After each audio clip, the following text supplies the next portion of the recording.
hoy, y luego, por parte vuestra, pues que haya el tiempo que sea necesario para preguntarles con respecto a lo que ellos hayan expuesto en su ponencia. Entonces, muchas gracias. Vamos a empezar. No voy a hacer la presentación de los currículos porque son muy abundantes y además a la doctora no me gusta mucho. Pero deciros que todos pertenecen al Carlos, al Hospital San Carlos, a la Clínica San Carlos de Madrid, y que pertenecen al Departamento de Estudios Metabólicos y a la fundación que lleva el mismo. Muchas gracias, doctor Charro. Tiene la palabra. Muchas gracias. No están sonando, ¿eh? Muchas gracias al grupo de... No sé si hay que darle al micro también, abrir el micro. Ahora, ya está. De la alimentación con pollo. Es ya la segunda mesa redonda en que participamos sobre carne de pollo en alimentación saludable. Yo creo que desde que fue la primera hasta ahora, pues obviamente cada vez es más evidente de la importancia en alimentación saludable de la carne de pollo. Y eso es lo que vamos a intentar decir hoy un poco. Yo también me encuentro muy a gusto porque yo voy a hablar un poco de generalidades, porque yo no soy experto. Aquí tenemos 3 expertos y además 2 colegas míos con mucho tiempo de trabajo conjunto, y para mí es una satisfacción participar con ellos en esta mesa redonda sobre la carne del pollo y la alimentación saludable. Vamos allá. Bueno, la dieta diaria sostenible, recientemente publicada en revistas muy prestigiosas inglesas, el Lancet, la tienen ustedes aquí proyectada. Como ven ustedes, en una dieta sostenible, según el grupo de 16 expertos que trabajaron conjuntamente en Inglaterra durante varios años, el grupo EAT, sigue siendo fundamental el consumo de verduras, de frutas, de leche entera o equivalentes lácteos y de cereales como arroz, trigo, maíz, etc. Esto sigue siendo básicamente la base de una alimentación equilibrada y saludable y sostenible. Pero luego aquí el aspecto ya de las proteínas y de las grasas ha cambiado un poco. Las grasas, obviamente, y los azúcares deben ser consumidos con precaución. Aquí tienen ustedes las cantidades, por ejemplo, las grasas, aceites insaturados son lógicamente predominantes, y en cambio los aceites saturados, sobre todo de mamíferos, pues ya tienen menos importancia en la alimentación sostenible. Y luego es muy importante a nivel de proteínas. Aquí tienen ustedes las legumbres, los frutos secos, pollos, pescado y, en último lugar, ternera, cordero y cerdo. O sea que, como ven ustedes, después de las legumbres está el pollo y el pescado, prácticamente en igual cantidad, ¿no? También dependiendo posiblemente un poco de los países que han sido analizados, su facilidad para el comer pescado habitualmente, según sean pueblos marítimos o no. Pero lo que es indiscutible es que el pollo y el pescado y las legumbres están claramente por encima hoy en día en una alimentación sostenible de la ternera, del cordero y de la vaca y del cerdo. Una cantidad de calorías que consideran válida sobre 2.000, 2.500 calorías, unos 1.300 o 1.500 gramos diarios. Eso es el último parte dado por expertos sobre lo que se considera una alimentación saludable. Ya nos hemos olvidado de las pirámides y vamos un poco ya más con planteamientos de rueda. El consumo de carne de pollo en los países europeos y en terceros países hay diferencias importantes. Por ejemplo, en Europa destaca Portugal, Reino Unido, y en cambio España, Italia, Alemania, Austria consumen menos carne de pollo que estos otros países. Y, por ejemplo, si comparamos con países de fuera de la Unión Europea, pues la verdad es que en Europa no tomamos la cantidad de aves, no solamente de pollo, que consumen estos países. Por ejemplo, comparen ustedes Portugal, que es el que consume más pollo en Europa, con Estados Unidos, que casi lo dobla el consumo de pollo. O Brasil, o Argentina, o México, y sin embargo, pues los países orientales, Japón, China, India, también consumen muy poco pollo, incluso menos que en Europa.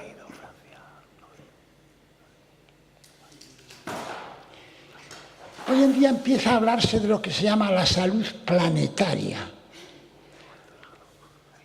Después de la Segunda Guerra Mundial se está produciendo bastante intensamente una transformación radical del sistema alimentario global, y estos 36 expertos del grupo EAT que han estado trabajando con Lancet consideran que todavía tendrán que hacerse muchas más transformaciones en la alimentación. ¿Qué quiere decir salud planetaria? Lo vamos a ver luego. Ya no nos preocupa solamente la salud individual, sino que nos preocupa ya la salud a nivel global, a nivel universal. En eso, obviamente, hablaremos con más calma luego. Hay unos trabajos publicados también recientemente sobre muertes por alimentación, que es hoy en día lo más importante, mucho más que el cáncer y que el tabaco a la hora de la muerte. Aproximadamente unos 11 millones de personas mueren anualmente por una mala alimentación, que no incluye los problemas de países subdesarrollados con una poca alimentación proteica, sino debido a una alimentación no adecuadamente ajustada. 11 millones por este problema, cuando el problema del cáncer son 7 millones, más o menos, y el problema cardiológico son 6 millones. O sea que el problema de la mala alimentación se ha convertido en la causa más importante de mortalidad en el mundo. Y lo más dramático es que la gente sí que está preocupada del cáncer, sí que está preocupada de los problemas cardiovasculares y, sin embargo, no presta la atención adecuada a los problemas alimentarios. Y además es una degradación que viene ocurriendo, repito, desde la Segunda Guerra Mundial y una reunión que hubo en Potsdam, en donde empezó a plantearse el futuro de una alimentación sostenible. España tiene la suerte de ser uno de los países del mundo donde mejor se come.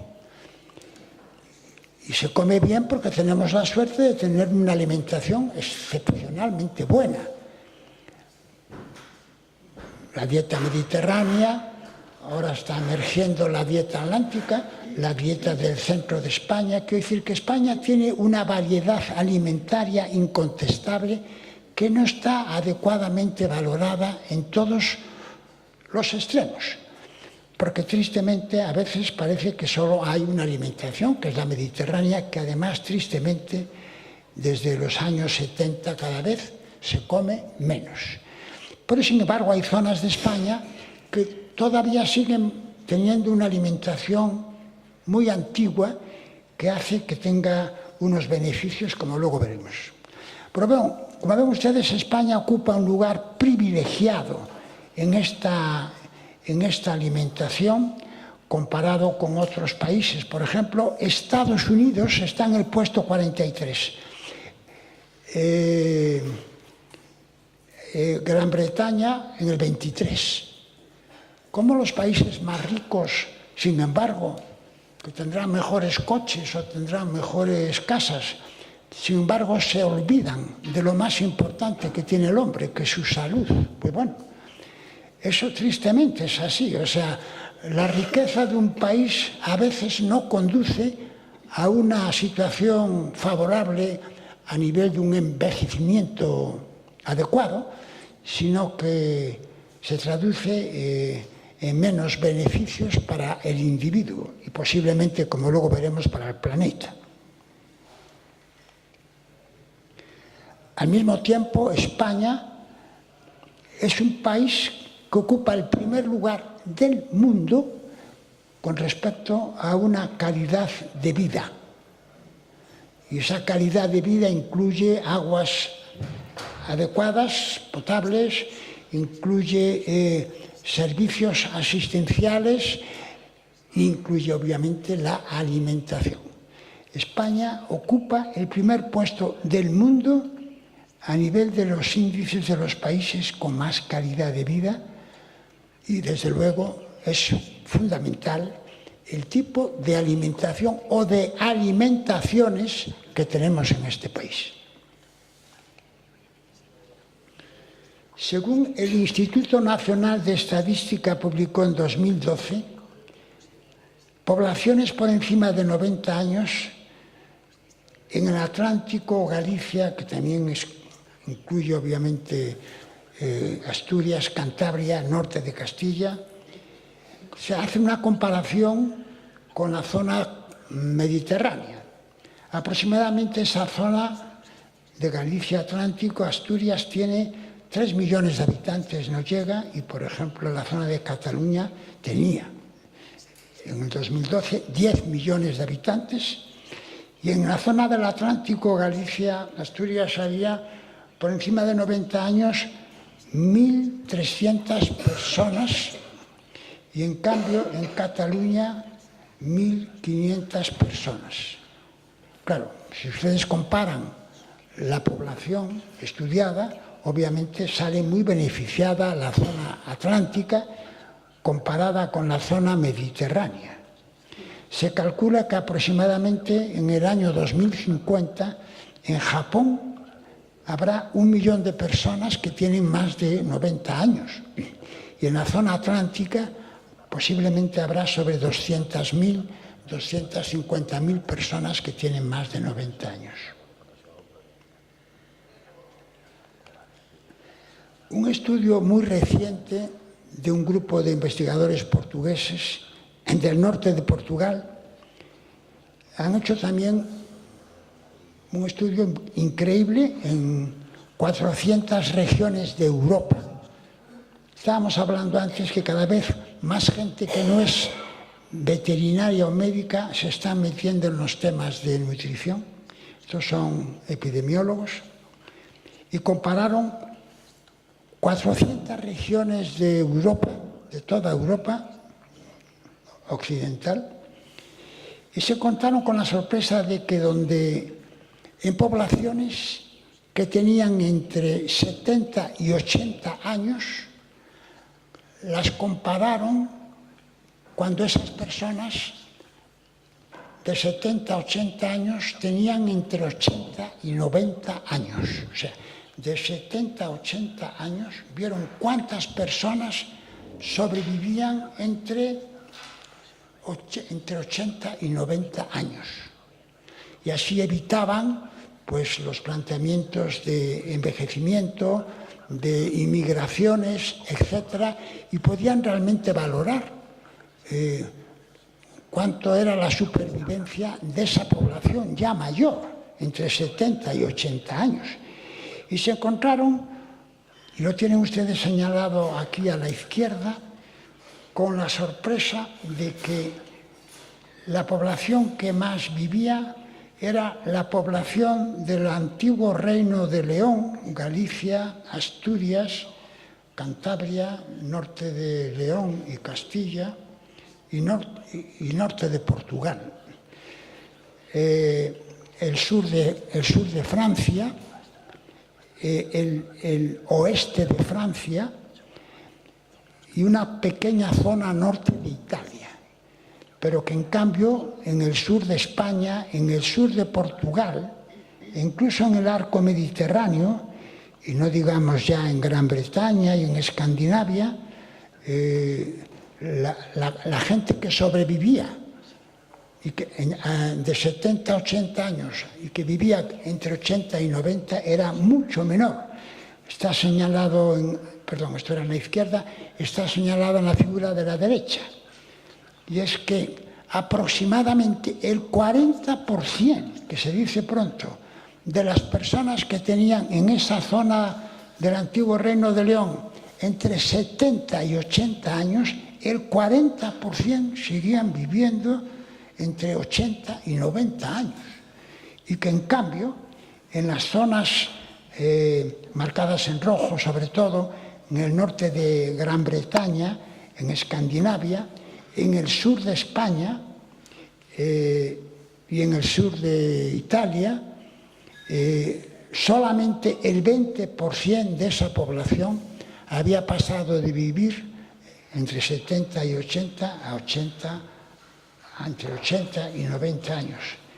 Por lo tanto, no hay duda, como ha sido ya claramente contrastado, que España, en general, pero luego en áreas geográficas especiales, vivimos mucho más, relativamente más, que en otros pueblos de Europa y del mundo. Realmente se dice que dentro de 15 años España será el primer país del mundo a nivel de envejecimiento. Ahora, el país donde más se vive es Japón. O sea, que todos los parámetros biológicos que empleamos nos hacen pensar que tenemos una riqueza que no se basa en tener mejores coches, incuestionable a nivel de nuestra forma de vivir, de comer y nuestra sanidad.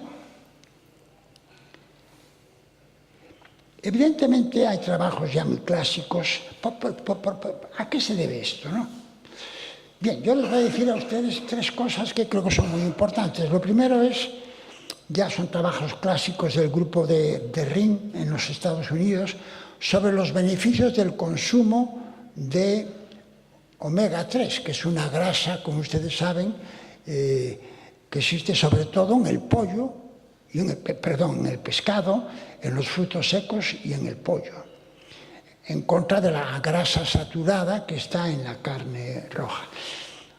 Cuanto más omega 3 se comen, disminuye significativamente, como ven en la gráfica, la cantidad de accidentes cardiovasculares que ocurren. Esto fue hecho con el pescado, pero evidentemente el pollo y los frutos secos también son muy ricos en omega 3. Esto evidentemente hace que tanto en los estudios que se han hecho con la dieta mediterránea como los estudios que se han hecho con la dieta atlántica, publicados ambos, 1 de cada 3 accidentes cardiovasculares se reducen en base a los que hacen realmente una dieta mediterránea básicamente basada en el aceite de oliva supervirgen y en los frutos secos, o en una dieta atlántica que, entre otras cosas fundamentales, está el consumo de pescado y obviamente también el consumo de pollo en ambas dietas sería favorable, puesto que también son omega 3. Esto puede ser una de las causas, obviamente, de una mayor longevidad, pues sí. Hoy en día, la dieta sostenible no se puede plantear sin hablar también de la importancia de la alimentación en el impacto ambiental. Todos conocen la importancia que tiene el empleo de la gasolina, sobre todo del diésel, como contaminación de la atmósfera, del carbono, del CO2, perdón, y del carbono. Bueno, excepto algunos políticos que parece ser, tristemente, que no quieren ver el problema. Pero yo creo que la mayoría de los habitantes de esta tierra saben que si no hacemos algo para cambiar la situación ambiental, pues vamos a tener graves problemas. Pero aparte de los productos de la industria y de los coches, de los diésel, el empleo de los fósiles, la deforestación, por ejemplo, del Amazonas, el empleo de los pesticidas y no los adecuados fertilizantes en agricultura, el empleo sin control del aceite de palma y de productos como la Coca-Cola y, últimamente, la brutal relevancia que está adquiriendo el consumo de carne, no solamente el consumo, como luego veremos, sino también la producción y el transporte de mamíferos como vaca, buey, etcétera, que son uno de los mayores contaminantes debido a su alimentación y a su consumo y producción de CO2 en la atmósfera. Esto es así. La dieta perfecta para salvar el planeta y la salud del ser humano. Tenemos que acostumbrarnos ya no a hablar solamente de la salud individual, sino de la salud planetaria. Hay una comisión internacional de científicos que están hablando de urgentes medidas, no solamente a nivel de la alimentación individual, sino para sortear la catástrofe ambiental que se avecina. Hay unos trabajos de un grupo de ingenieros químicos muy relevantes que yo he tenido la oportunidad de conocer recientemente en un simposio sobre dieta atlántica en Santiago de Compostela, dieta atlántica y huellas del carbono y producción de CO2 atmosférica como ejemplo de sostenibilidad.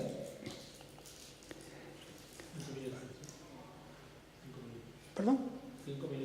La dieta sostenible tiene que tener un bajo impacto ambiental con sistemas de producción sencillos, redes de distribución pequeñas, dependencia animal limitada, mínimo proceso de los alimentos y un índice de calidad nutricional adecuado. Se han hecho unos estudios comparando hasta 60 tipos de dietas y yo les voy a poner los más importantes, comparando dieta atlántica, dieta nórdica, dieta vegana, dieta mediterránea y dieta vegetariana, para lograr una solución ambiental sostenible en el sector alimentario. Los alimentos de origen animal deben reemplazarse parcialmente por los de origen vegetal. Aquí tienen ustedes la producción de CO2, de carbono, comparando diferentes países. Aquí tienen ustedes la dieta atlántica en España, la dieta mediterránea en Italia, las dietas del resto de Europa y las dietas americana y la dieta peruana. Después de la dieta hinduista, que prácticamente no comen, como ustedes saben, proteínas, de la dieta vegana, que prácticamente tampoco comen proteínas, a la altura casi de la dieta vegetariana está la dieta atlántica y después la dieta mediterránea. Comparado con la producción de carbono que ustedes ven en Estados Unidos, por ejemplo, o en los demás países de dietas occidentales europeas, la diferencia es brutal. La dieta peruana, que tiene una influencia japonesa muy grande y que comen quinoa, como ustedes pueden ver también aquí, 2,6 de producción de gramos de carbono por persona y día, es también bastante aceptable. Por lo tanto, las huellas de carbono de la dieta atlántica se deben al pescado, a la ternera y al pollo, muy poco a otro tipo de alimentación, pero es la causa de que sea menos contaminante. Aconsejan incluso los autores claramente cambiar la ternera gallega, que no tiene casi grasa, al uso de pollo.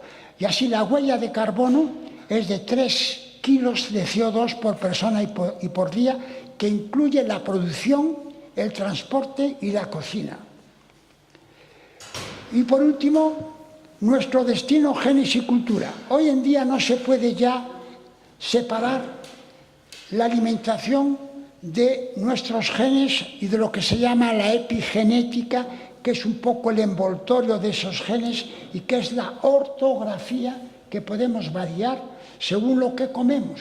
No vamos a variar los genes, pero sí la ortografía de lo que comemos. Entonces, es muy importante cada vez más empezar a estudiar los diferentes alimentos, las variaciones epigenéticas que producen y en qué se traducen. Porque puede ser que un alimento sea bueno para una cultura y para un pueblo y no para otra cultura y para otro pueblo. Por ejemplo, estos estudios en Galicia han visto que hay, por ejemplo, alimentos de agricultura, verduras, por ejemplo, grelo, por ejemplo,